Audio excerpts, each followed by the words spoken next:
resilience to respond to situations to be different next time around.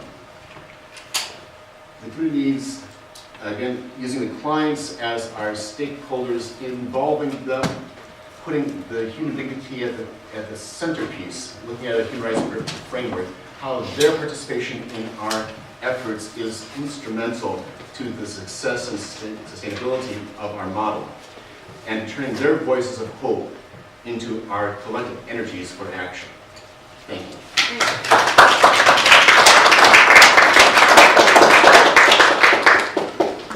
Okay, we need to run to the understand. Where's Mikey? Here we go, Mike.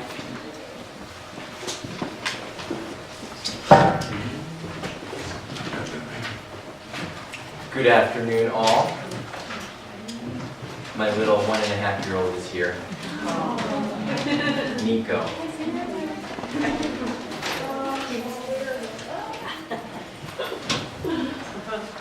So I'm here to represent the distribution side of the equation in the food system, but also I realize always that I represent the farm side of this equation as well.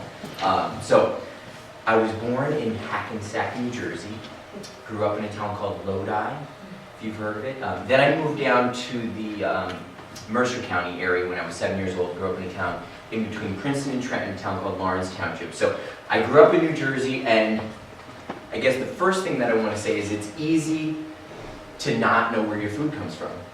You know, probably in a lot of places, especially in New Jersey. So I grew up not thinking about where my food came from, eating normal kinds of stuff. And it wasn't until I went to college that I started thinking about this, and basically I was looking for a real way to learn this. So I traveled to Italy, worked on farms in Italy, and that really started to change my perspective on, well, at the time it was the first time I put together kind of the theory of thinking about where your food comes from with the satisfaction of physical work.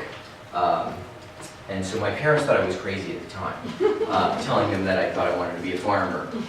But so it was great to see food farmed in Italy, but I actually wanted to see what working on a farm in New Jersey would be like. So I actually cut that trip short, came back to Lawrence Township, and an organic farm had just started in my hometown. So I worked there for about 2 years, and that was really what just blew my mind.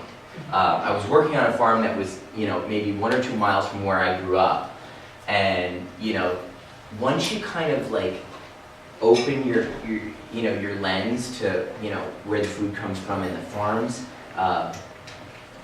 you realize there's a lot of great farms around here. So in my hometown, I realized there were a bunch of farms that were operating, and it became my mission to promote them and to support them. So then I started working for a nonprofit organization that was helping farmers statewide.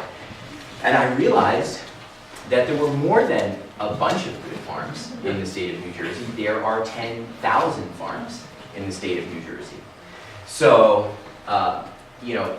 it's important for us to realize that. They're here now. They may not be here if we don't support them. We're a major food producer on the national level. We're in the top 5 in the production of blueberries. Hamilton, New Jersey there's a sign that says we are the blueberry capital of the world. Cranberries, we're in the top 5. Eggplant, freestone peaches. So there's a lot of agriculture here, and we produce a lot of certain things. What we also do is we produce a diverse array of food. So, throughout the year, there's all kinds of great things available.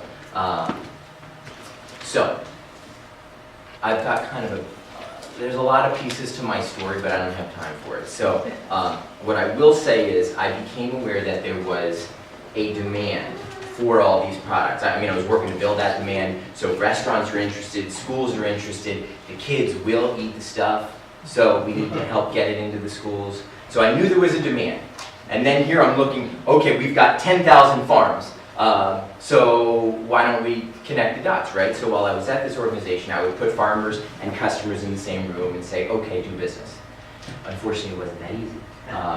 I'd call them up, a month or 2 later, hey, did you follow up with so-and-so? No. Why not? I don't know. Busy. I don't have a refrigerated truck, all kinds of problems or challenges. Okay, so after 5 years at that organization, farmers said to me, distribution is the missing link, and we think you're the person to do it. Okay. Within that same month, chefs said to me, hey, dude, just get a truck and start doing this. So signs were pointing me in the direction of something here. I mean, it would have taken more will for me to like avoid this thing. So it was meant to happen. The farmers that I was with, they said, we'll loan you our truck for the first year. Our son can be your driver, and we've even got a name. Call it Zone 7. Okay. No, I just need a business plan, et cetera, et cetera. But anyway, so I called up the 10 best farms I knew, and I said, hey. Now, I mean, I was working for this farming organization. I had been farming, so it was really the relationships I had with the growers that really enabled me to get this thing going. So I called up these farmers who were friends of mine, and I asked them, you know, would you be interested in being part of this? They all said yes within 5 minutes. So we were off and running. Anyway, that first year we paid the farmers $50,000. We did like 1 day of deliveries. We'd pick it all up in the morning, and then we would deliver from 12 noon until 6 or 7 or 8 at night. Now, 6 years in, we were successful in channeling over $1.5 million to New Jersey and Pennsylvania farmers, which I think is a pretty good rate of growth. And the cool thing about that is we haven't even begun to, you know, to max them out. So this is really a challenge to all of us that the supply is there. I mean, I see it and we're not even close. Okay, so my challenge week in and week out is to get in touch with all these growers, put out an availability list of what they all have to offer. This year we worked with close to 100 farms. So we put out this availability list, and then all these customers are able to order it. We've come a long way since that first or second year there too. Okay, we've got about 15 staff. We've got a 5,000 square foot warehouse, refrigerated, 4 refrigerated trucks. And one of our favorite programs or customers to work with is West New York Public Schools. There's a guy named Sal Valenza and a woman named Chef Kim Gray. And I work with them each week to identify 3 different fruits or vegetables that they can offer to the students. And the great thing is that Kim knows how to cook. And so she's not scared off by, oh, the kids won't eat this. You know, she's determined that she can, you know, make it delicious. And I think a lot of times it's the excitement of, you know, the excitement and the willingness of staff that can really transfer to the students, you know, by really demonstrating a willingness.